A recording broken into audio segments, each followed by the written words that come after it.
The focus of this video is to explore pure sounds. It's important to accurately say the sound, as it may impact the dynamic blending when decoding a word. For example, the letter B is a short, snappy sound, B, not burr. More examples of short sounds would be B, D, T, and examples of longer sounds would be Here's an example of a student practicing and demonstrating pure sounds. A, B, K, D, E, G,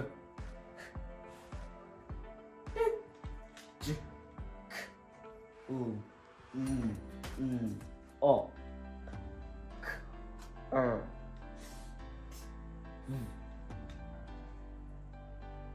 What's this one? A, W, X, Y, Z.